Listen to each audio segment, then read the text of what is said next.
morning and afternoon to all. I'm using a voiceover so the public can understand me more clearly. I'm Ian Brown, the bus driver mentioned in the picture. The allegations that have spread throughout the media are lies against me. I'm here to clear my name and to prevent my reputation from being ruined with slander with defamation of character by a group of individuals. I was the Route 243 driver for Arriva Tottenham bus depot before my unfair dismissal on the 11th of August, 2020 by Miss Yasmin Bishop. I'm here to clear my name officially and publicly. The allegations spread to defame my name are lies and just a staged cover-up by Miss Bishop negligence to multiple harassment, bullying, being taunted, barricaded within the building, followed and provoked by Controller Edis Mevlit on the 10th of February 2019, and due to previous harassment on duty in December 2018. What they don't tell the public is the multiple company violations Miss Bishop has breached during 2018 to 2020 that lead to my unfair dismissal. All three witnesses, Miss Yasmin Bishop, Mr. Nick Bland and Mr. Alex Jones, all lied under oath, which should have dismissed the case in my favor. Due to false statement used within the tribunal was a clear deception and deceptive behavior by the respondent staff and representatives, dissolving the witness stand from 7 to 3, removing Mr. Freddie Cobham, a elected union representative elected on separate occasions by the respondent staff without my permission, could not attend tribunal even though I have paid for union services for several years. A union elected always by the respondent without permission was unavailable to attend tribunal, which would have outlined that Mr. Freddie Cobham has not once represented me but used as a witness. A breach to company policies, ACA's Code of Practice and my human rights. Policies breached by Miss Yasmin Bishop. Next day of work, several times. 30-day. Disciplinary, several times. Grievances negligence, several times. Health and safety, multiple times. Equal rights and opportunities, multiple times. Denied my right to a union representative of choice, several times, my human rights. Harassment and bullying, multiple times. Paternity denied, state I'm not entitled, equal rights and opportunity.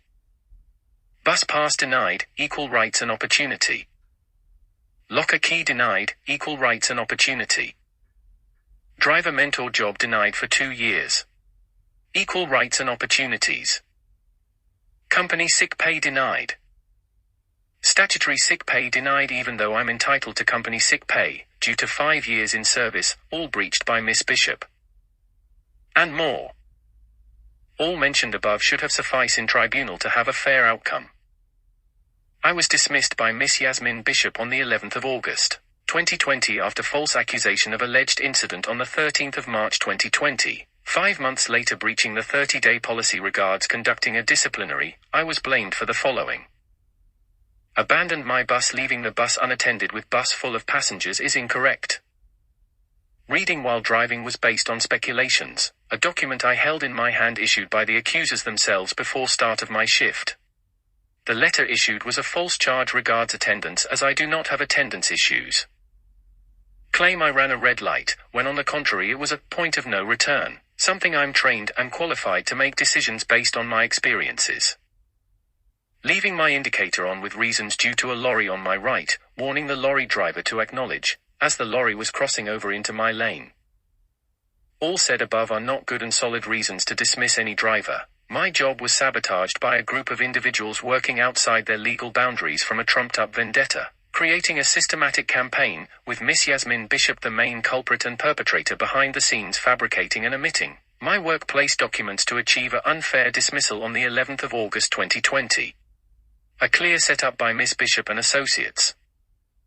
This is my story. I'm Ian Brown, previously employed by Arriva London North Limited in March 2015, where I was a driver at the Tottenham bus depot. I took this job because of the many prospects it had to offer. I don't work for anyone without prospects. It's a standard I set for myself no matter the employer. I struggled since 2015 with a lot of harassment and bullying on duty from controllers. My protocol always is not to drive in service under stress and duress, as I'm unfit to handle such heavy-duty vehicle and passengers are my priorities. I did not report controllers because I'm not the type to report others. Never had in any industry. I don't want to be blamed for someone's dismissal. They eventually will be caught if of any gross misconducts. Since 2015 to 2018, I had a string of harassment, but never reported. I got exhausted by the constant abuse on duty by controllers. The way they speak to you and address situations is appalling. Working in service, I have to have a calm behavior towards my job and for safety of my passengers. I decided to report Mr. Edis Mevlit in December 2018, advised by managers. I wrote my first grievance December 2018, regards controller harassment on duty. This was ignored by Miss Bishop, operating manager. Due to Mr. Edis Mevlit constant harassment. This was not investigated by Miss Bishop, which is negligence. 2 months later, on the 10th of February 2019, I was followed, harassed, bullied, taunted, provoked and barricaded in the Tottenham bus garage depot, between the hours of 6:15 a.m. to 6:34 a.m. with witnesses present inclusive of garage supervisor Andrea Jennings, who failed to submit an incident report. I requested this information for the tribunal hearing but was omitted from the bundle. After my exit from the building, when the situation has diluted, I wrote a second grievances regards the same controller Mr. Mevlit on the 10th of April 2019 to Miss Bishop and Associates. Due to Mr. Mevlit continued to harass me between the 10th of February 2019 to the 10th of April 2019. This was given to the controller team leader Ian Guzeltas to investigate, where Mr. Guzeltas blamed me for wrongdoing and covered for Mr. Mevlit. In a return response on the 15th of April 2019, Mr. Guzeltas claimed there is an investigation regards my behavior on the 10th of February 2019 by the operating team. This was not done. Another display of negligence by Miss Bishop. I wrote another grievance on the 28th of April 2019, 11 reports on the 29th of April 2019 and the 28th of May 2019, another grievance, all ignored with no investigation. On the 30th of May 2019, I was given a final caution for attendance, which was a false charge. Due to grievances not heard is a breach of policy to conduct a disciplinary before a grievance, especially several that's been mentioned from 2018, and I did not have attendance issues. Managers used my self-suspensions as attendance issues without investigation, which would have proved harassment. I was given a final caution without a union representative, which has happened on different occasions, a breach of my human rights. I then chased up my grievances on the 15th of September 2019. I received a second letter from Mr. Guzeltas dated the 20th of September 2019, but only received this letter in April 2020. Mr. Guzeltas' letter clearly outlines harassment and bullying and that the controller Mr. Edis Mevlit was in the wrong. Even Mr. Guzeltas acted under false pretense as HR who handles grievances. His response clearly outlines harassment and negligence. Still, a thorough investigation was not done. All happened on Miss Bishop's watch. My last disciplinary was the 3rd of December 2019, for using abusive language in a situation regards driving a cold bus for over 3 hours. This was converted into a final caution without investigation and the omitting of exculpatory evidence. Several voice recorded omitted, which include controller stating, "I should dump my passengers and go have a cup of coffee. I don't drink coffee." As well as I would not dump my passengers, which I have never once stopped service to use toilet or buy drinks in all 5 years working at Tottenham Bus Depot. On the 12th of March 2020, after reporting a controller for asking me to clean spit from the bus on the 8th of March 2020, I knew a disciplinary would follow. No driver should clean bodily fluids as it's a health and safety issue, and only should be done by professional cleaning crew with the right sanitation equipment. Due to constant harassment, this bus was driven in service after I used only tissue to clean the spit from the bus. If I had refused to drive, controllers would have reported and blamed for purposely not driving in service. During this time there was a pandemic in Italy, China, Spain, etc. I mentioned the risk of the spit being in the bus. Controller stated the government has not made any announcements as such, bearing in mind it's still bodily fluids. I'm not qualified to clean. It's done by a special team, I'm a bus driver. On the 13th of March 2020, I was approached by Miss Rachel Gerald with an envelope before my duty that day. Normally I put my paperwork in my bags and read later, as I don't like being upset on the job with false disciplinary while my grievance is still pending unanswered by Miss Bishop. On the 13th of March 2020, I meant to take over my bus, but due to feeling the need for toilet, which is my right to do so, as I approached my route 243 bus, I went on board, sent a text alert to the controller letting him aware I will be running late due to need of toilet. En route there are no facilities to accommodate drivers except from end-to-end trips. And at times the toilets are not up to standard due to not all drivers treat the toilets the same, so to avoid health and safety issue I made the choice to use the toilet. The driver who changed over from the bus 243 on the 13th of March 2020 is a work colleague of mine, and we are familiar with each other. I had asked the driver to wait with the bus so I can quickly use the toilet. I was in two minds to do so. The driver waited with the bus along with another driver. The bus was not left unattended, as they reported etc. Has over-exaggerated online. This evidence was not shown in tribunal. Among many other exculpatory evidence omitted from the tribunal case to prove my innocence all removed, and not added to the bundle with several falsified workplace documents added. A bundle that was only given to me on the day of hearing in February 2023. After I rejected two drafted bundles on the 13th of February 2023 and the 17th of February 2023, due to being incomplete, which was later used as the respondent evidence excluding documents I requested made the case flawed. The video relating to the allegations was not presented nor aired in tribunal as I had rejected the evidence, pointing out the facts the video is cropped and audio is edited. I do video editing as a hobby, so I knew the difference. Due to the respondent used cropped videos and edited audio sent tampering with the evidence which is inadmissible. I represented myself in tribunal as solicitors don't like to take on cases without money, so why waste money to have the same end results? Reasons the decisions made in the tribunal was based on speculations due the misleading falsified bundle used in tribunal. I was not even allowed to use my company policy given to me on the day of employment. Later to find out after the tribunal decisions, the policies don't match which was used in tribunal in comparison to my own policy. I have asked multiple drivers regard the company policy used in tribunal. Drivers has never seen the policy nor has signed for any new policy. The policy was amended to assist and accommodate the hearing, which would have me at an unfair advantage.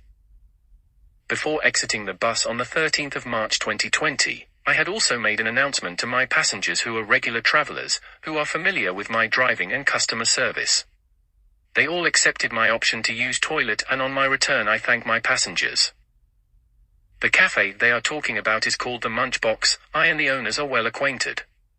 On the 13th of March 2020, I received a cup of hot chocolate on the house as I don't have to pay for it, and if I had to, I would have paid on my lunch break. The owner and I are not strangers.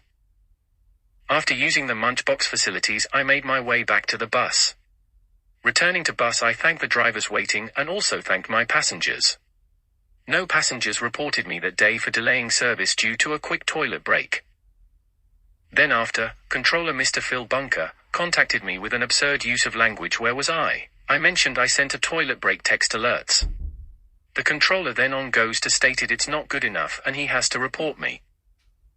I then advised the controller that I will not continue in service and he is bullying me.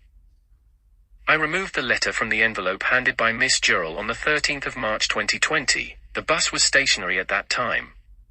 My mistake was keeping the document in my hands while I moved away from the stop. I was under serious frustration. Holding the document was to prepare myself to read at Seven Sisters as I normally wait for passengers running up the stairs to catch our buses. I'm a patient driver. At times senior citizens needs more time to get up the stairs, so during that time I would read. I was curious regards the letter given could be a BTEC training which would give me a day off from work driving. The controller state if I don't drive in service. I'm self-suspending myself, when on the contrary it was stress under duress, sick on duty but classed as self-suspension. I was accused of running a red light while reading and driving. I had no paperwork in my hands while approaching the traffic lights. I went through light at 14 miles per hour. From amber to red, a point of no return from my experiences. Else we would have to remove most buses off the road for doing so, and many lost of jobs. We are trained to make decisions and it's our license on the line. Any poor decisions can have consequences whether the driver right or wrong. The driving industry sees us as professionals, hence my none accidents on duty nor any traffic enforcement made against me. Proves Miss Bishop is vindictive and her main scope was to remove my job titles due to my promotion by HR and not herself. I was on a final caution for attendance when I got promoted to driver mentor but received no mentor work but one. Miss Bishop reasons for not giving driver mentor jobs was due to attendance, which makes no sense as I don't have attendance issues. But Miss Bishop uses my self-suspensions, which she herself has not investigated due to the recordings would prove harassment by controllers. Instead use my self-suspensions as a window to disciplinary actions, which is a complete and utterly breach of company policies. Miss Bishop should know better since she studied employment law. If Miss Bishop was never once a bus driver, then equal rights and opportunities don't exist. As Miss Bishop has advised me on more than one occasions not to apply for senior position due my poor attendance. A false allegation by Miss Bishop, who got promoted on a secondment to Head of Operations South after my dismissal. No traffic enforcement judgment against my name. No report from the public or passengers. Company policy clearly states I do not get discipline for traffic judgments as it affects my license. And it is not placed on company records. If any traffic offence was committed, I would have the opportunity for a retrained course, and not lose points on my license, as it would be my first alleged offence. The company pays the fine, and I pay back the company weekly with an agreed amount, whether £5 to £10. Until paid off. A system set up to help drivers. Traffic judgment has nothing to do with company unless I was involved in an incident as such an accident, then a disciplinary will be taken into account. On the 13th of March 2020, Miss Rachel Gerald claim I'm self-suspended and not sick on duty, that I should attend a self-suspension review. Now a self-suspension can only be reviewed during the week, the next day of work. Due to rules Saturday, Sunday, and bank holiday intervene, then it will be next day of work, which would be the Monday the 16th of March 2020. On the 16th of March 2020, Miss Gerald contacted me at 6:54 a.m. to advise the meeting is cancelled and will be rescheduled for the 17th of March 2020. Breaching the next day of work policy. I contacted First Care, a system set up at work. If a driver is unfit to attend work for whatever reasons, it's reported to First Care. The First Care nurse advised I take some time off until the 20th of March 2020, as stress can lead to depression, which I'm entitled to 7-day self-certified sick. On the 17th of March 2020, I was harassed to come into a meeting that was already breached by Miss Gerald, claiming no union representative was available. I do not need a union representative for such meetings except for disciplinary and grievances.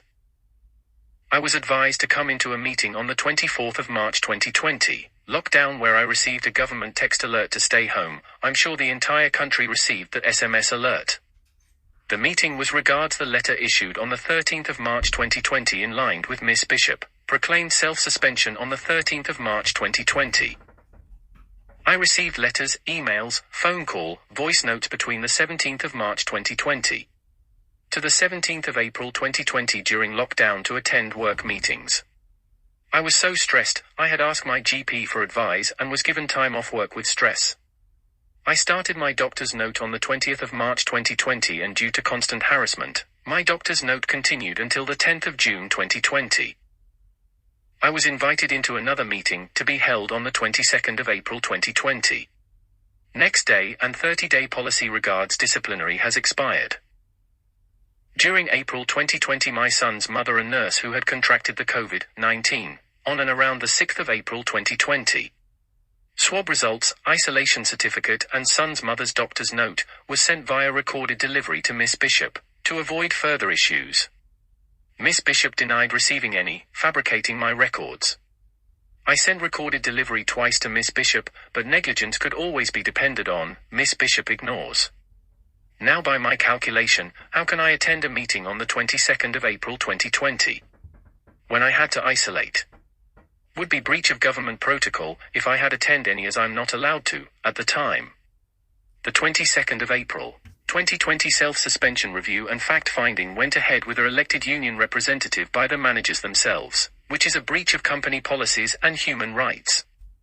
I was not respected taking care of my family during this time, but a continuance of harassment by managers. Refusing to pay me company sick pay. I'm entitled to no furlough during lockdown since March 20th, 2020 to June 26th, 2020.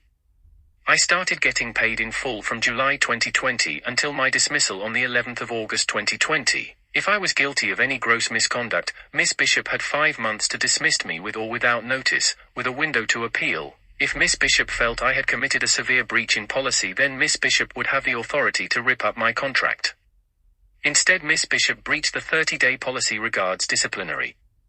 Miss Bishop window of opportunity to conduct a disciplinary has been expired by 120 days. A policy is put in place for a reason to protect the drivers and the employers to have fairness by equal rights and opportunity. To lose my job over a cup of hot drink, holding a paper issued by themselves and then stating I ran a red light knowing the traffic enforcement policy protects me. Miss Bishop fabricated my dismissal and orchestrated my records to give her superiors a blind eye and paint a bad image on a man with a clean record. If the public feels I'm wrong, then I pray no one makes a mistake within their jobs, and I wish you all the best. I raised another grievance and was given a grievance hearing on the 11th of June 2020, but was conducted by Michael Wyatt, another operating manager from Wood Green, who denied my choice of representation, claiming my selected union representative is COVID-19 positive and isolating with family, a false statement, as I contacted my union representative later and I was advised there was no contact. My preferred union representative wrote a witness statement stating he was never contacted at relevant times. I did not agree to this meeting, but used a union representative elected by managers. Mr. Freddie Cobham was present as a witness. Mr. Wyatt acted under false pretense as HR who handles grievances. Mr. Wyatt also conducted a second fact-finding already conducted by Mr. Fabio Diaz on the 22nd of April, 2020.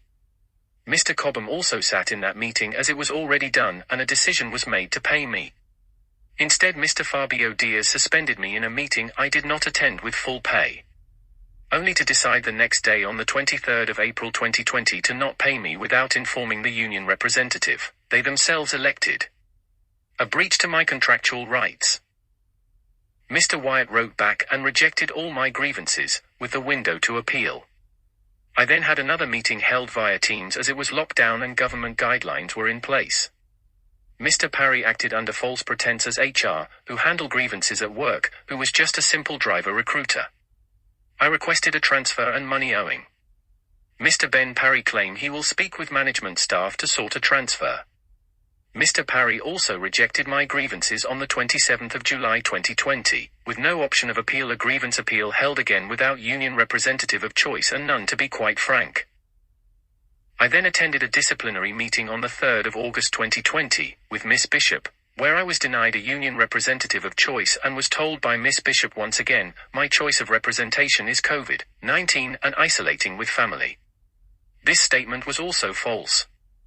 Witness statement were given to tribunal to prove my choice of representation was not contacted to represent me on separate occasions inclusive of my dismissal date, which should have dismissed the case in my favor as its breach of company policy and human rights along with ACA's code of practice regards if a union representative of choice is not contacted, and given 5-day notice the meeting cannot go ahead. A witness statement given to the tribunal proves my union representative of choice was not once contacted. I challenge Miss Bishop, if this meeting is legal, please continue. Miss Bishop refused to continue and postponed the meeting for another week. On the 11th of August 2020, Miss Bishop carried out the same disciplinary, knowingly well a grievance which implicates her is pending, so Miss Bishop should not have chaired any disciplinary. Claim my choice of representation is still isolating due to COVID-19. So I used Freddie Cobham as a witness again. Miss Bishop dismissed me on 2 charges, attendance and driving standards. I have no attendance issues due to the negligence of Miss Bishop, using my self-suspensions as attendance issues by failing to investigate them all. Then claim my driving standards is poor. But evidence from mystery travelers judge my driving standards 5 times and I scored 97%, 89%, 88%. 86% and 96% with a reduction of 20% due to not using my internal mirror, which I find to be a distraction. I have not had any accidents since my start of employment in 2015. Miss Bishop dismissed me for both attendance and driving standards, using a mobile phone policy when on the contrary, no mobile phone was used during the allegations on the 13th of March 2020.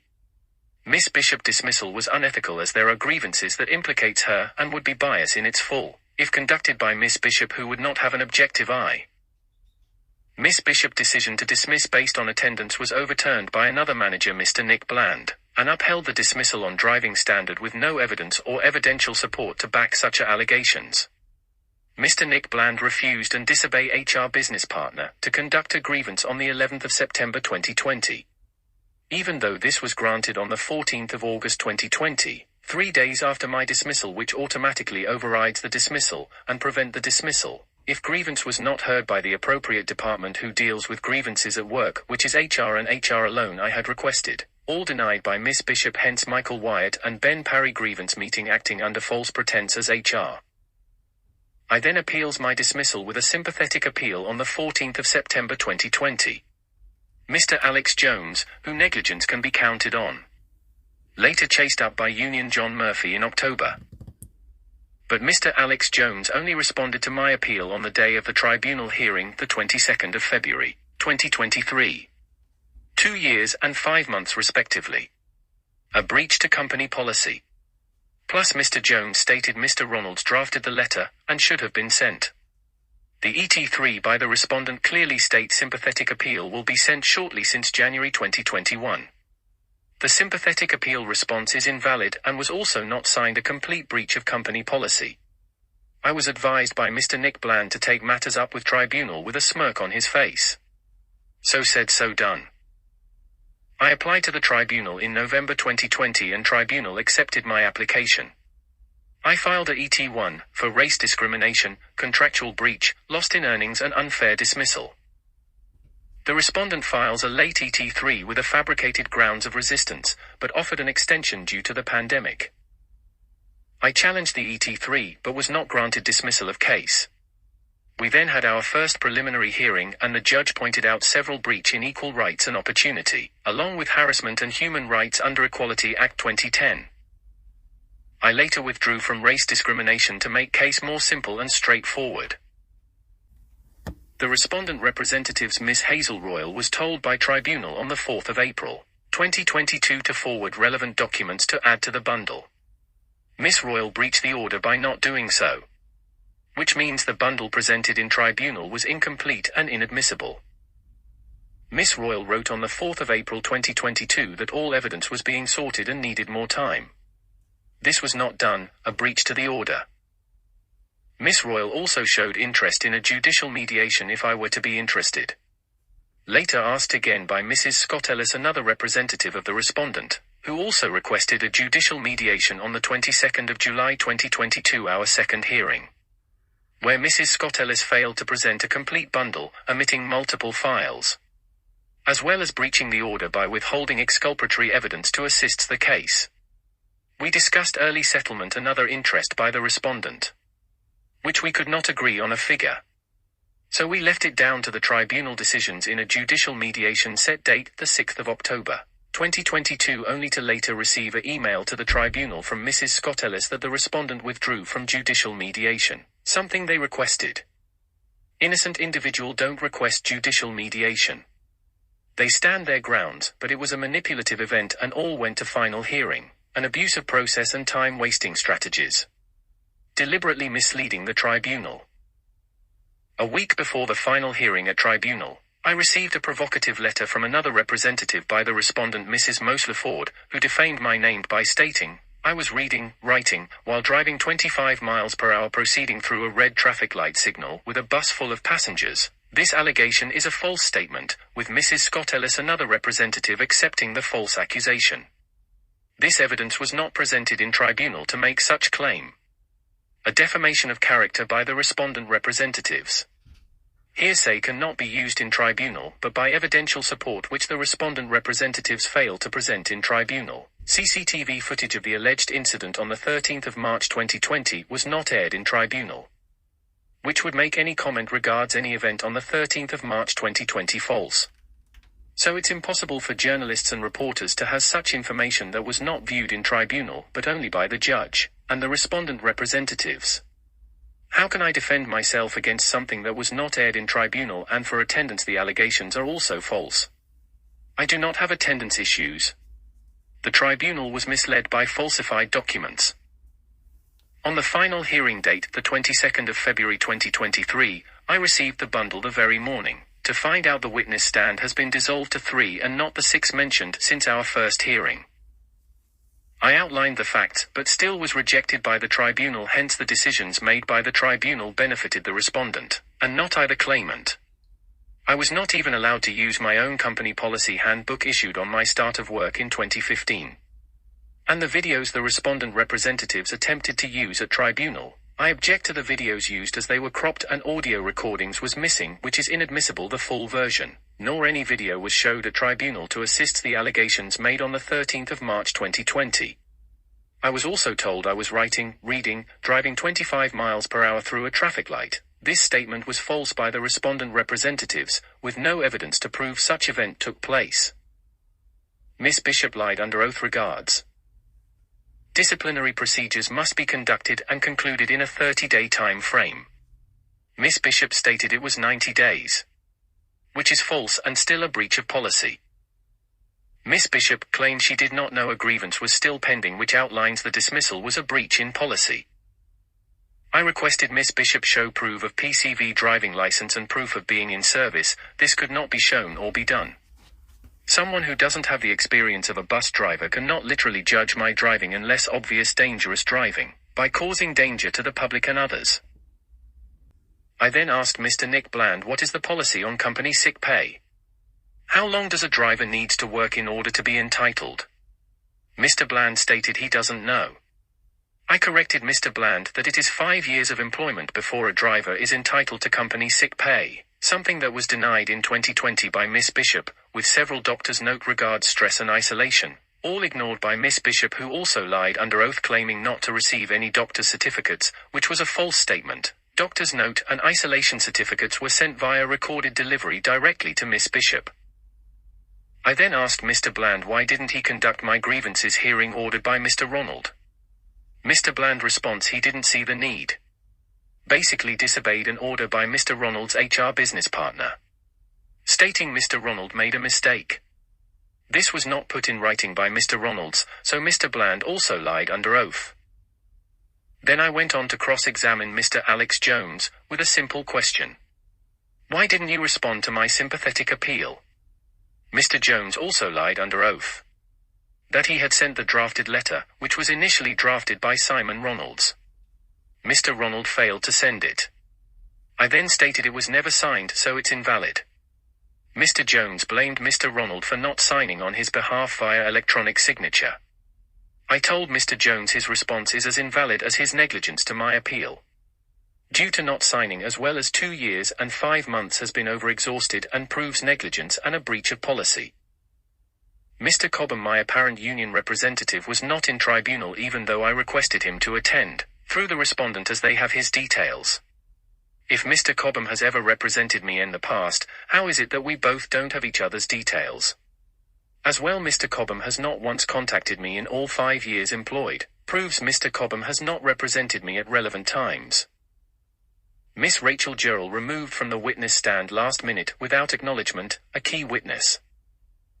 Mr. Fabio Diaz removed from the witness stand last minute without acknowledgement, a key witness. Mr. Michael Wyatt removed from the witness stand last minute without acknowledgement, a key witness. The fourth and final representatives used by the respondent on the hearing date, the 22nd of February, 2023, Mr. B. Jones, cross-examined me with irrelevant questions. How do I explain my abusive language on the 14th of November 2019? I outlined it's irrelevant and nothing to do with the 13th of March 2020. Miss Bishop had breached the policy regards a thorough investigation by omitting exculpatory evidence. Why didn't I attend a meeting on the 8th of March 2020? I respond, please read carefully. The letter was sent on the 3rd of April 2020. How can I attend a meeting in the past? Next question, the respondent representatives was unprepared as Mr. B. Jones ran out of questions. I then asked the respondent representatives what is a flywheel, but had no clue what a flywheel was. As Miss Bishop and Mr. Bland look on, I had to explain what a flywheel was. Obviously to the ones who doesn't hold a bus driver license, wouldn't have known. Mr. B. Jones did not ask any relevant questions to end up being victorious in this case. Mr. B. Jones used falsified workplace documents to achieve the tribunal decisions along with the use of a falsified company policy. I have not signed for any new policy during my employment except for the policy given on my start of employment in 2015. The policy used against me in tribunal doesn't exist. Mr. B. Jones also asked why didn't I attend meetings on the 24th of March 2020. I stated it was government lockdown, and SMS was sent directly that I should stay home. I'm sure the entire country received an SMS alert. I'm sure Mr. B. Jones and all managers received a SMS to stay at home. Mr. B. Jones still had no relevant questions. I asked Mr. Jones where is my first care report on the 16th of March 2020. Mr. Jones stated none was filed. This was also false. There is a 45 minutes telephone conversation with first care. This information was removed purposely from the bundle as I had requested this report. Which means Mr. B. Jones was dishonest in tribunal and Mr. B. Jones was not even under oath. Another reason case should have been dismissed in my favor.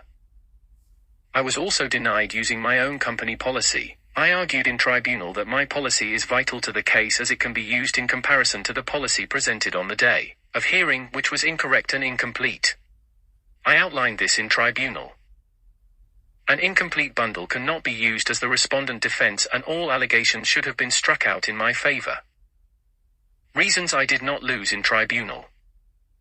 Miss Bishop lied under oath regards the 30-day policy for disciplinary. Mr. Bland lied under oath, stating Mr. Simon Ronald HR business partner made a mistake in granting a grievance. Mr. Ronald has not written to me once, correcting his errors.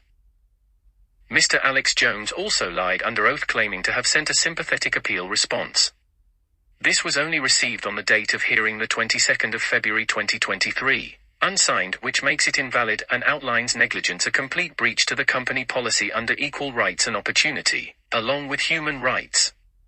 How can the respondent win in tribunal when no evidence of gross misconduct was proven or shown in tribunal?